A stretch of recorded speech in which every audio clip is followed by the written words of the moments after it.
नमस्कार, मैं हूं आपके साथ निधि वासंदानी। टीवी9 भारतवर्ष में आपका बहुत बहुत स्वागत। आज हमारा शो वॉर पर आधारित है। जी हां, पश्चिम एशिया इस वक्त बारूद के ढेर पर बैठा हुआ है। याह्या सिनवार के मारे जाने के बाद इजरायल और ईरान का तनाव इस वक्त चरम पर है। दोनों तरफ से महाविनाश की धमकी दी जा रही है। बेंजामिन नेतन्याहू ये कह रहे हैं कि उनके घर पर हमला करके ईरान ने बहुत बड़ी गलती कर दी। ईरान लगातार ये धमकी दे रहा है कि अगर इसे छेड़ा गया तो वो किसी को छोड़ेगा नहीं। उसने टारगेट लॉक कर दिया है। तो सवाल ये कि क्या ईरान के टारगेट पर अब नेतन्याहू आ चुके हैं? ये हम नहीं कह रहे, बल्कि ईरान की चेतावनी से ऐसे संकेत मिल रहे हैं। तो आइए बड़ी खबर से शुरुआत करते हैं। ईरान के विदेश मंत्री की अमेरिका और इजरायल को बड़ी धमकी। इजरायल ने अपने सभी लक्ष्यों की पहचान कर ली है। ईरान का कहना है, ईरान के विदेश मंत्री ने कहा है कि अगर हम पर हमला हुआ तो उन टारगेट्स पर बमबारी करेंगे। हम युद्ध में अमेरिका को घसीटना नहीं चाहते, ये ईरान ने दो टूक कह दिया है। एक और बड़ी खबर, ईरान के सुप्रीम लीडर खमेनेई की इजरायल को धमकी सामने आई है। सिनवार की मौत के बाद भी जंग जारी रहेगी। खमेनेई की तरफ से कहा गया सिनवार की शहादत बेकार नहीं जाएगी, ये भी कहा गया खमेनेई की तरफ से।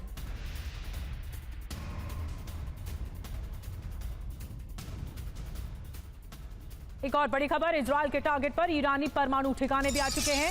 मेज पर परमाणु ठिकानों पर हमले का विकल्प है। इजरायली मंत्री एली कोहेन की ईरान को चेतावनी, ईरान को परमाणु हथियार हासिल नहीं करने देंगे। ईरान इंटरनेशनल रिपोर्ट की तरफ से ये दावा हुआ है।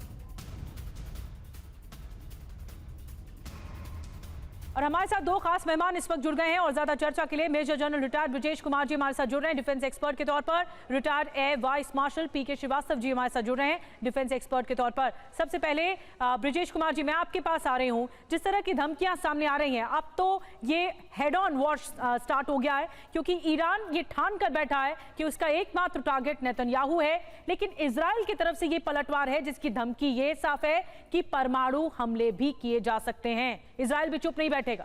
आप कैसे देखते हैं? निधि, ये जो दौर है लड़ाई का, यहाँ पे अगर हम हिस्ट्री देखते हैं तो 1948 से अभी तक ये चौथी या चौथी दफ़ा बड़े पैमाने पे लड़ाई छिड़ गई है।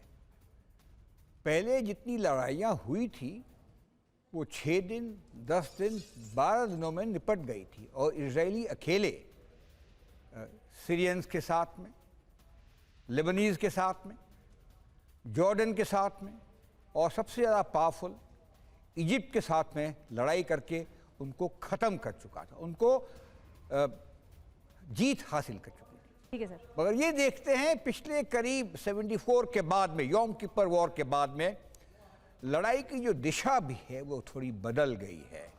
और इसका मास्टरमाइंड जो हम इजराइल देखता है वो है ईरान।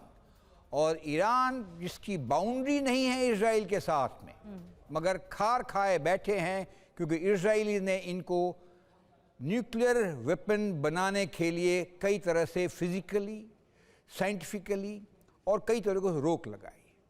तो ईरान की लड़ाई जिसके अंदर जो चल रही है इजराइल के साथ में, वो प्रॉक्सीज के द्वारा है। और बड़ी विडंबना है ये सब। ईरान तो खुद एक शियाई देश है, लेकिन इसके प्रॉक्सीज देखिए, हिजबुल्लाह जरूर शिया है, हूती भी शिया है, मगर हमास सुन्नी है।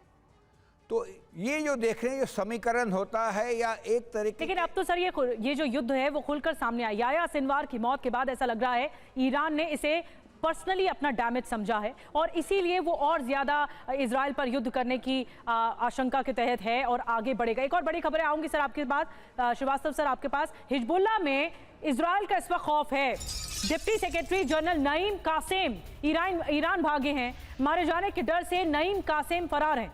5 अक्टूबर को कासेम लेबनान से निकले और फिर जो जानकारी है कि इजराइल की रिपोर्ट्स में ये दावा किया गया है कि मारे जाने के डर से नईम कासेम फरार बताए जा रहे हैं। 5 अक्टूबर को कासेम लेबनान से निकले थे और उसके बाद कोई पता नहीं। और एक और बड़ी खबर, नेतन्याहू के घर पर हमले के पीछे हिजबुल्लाह है। यूएन में ईरानी मिशन ने दावा किया है इजरायल ने ईरानी दावे को खारिज कर दिया है। हमले के लिए ईरान जिम्मेदार है, इजरायल के विदेश मंत्री कह रहे हैं।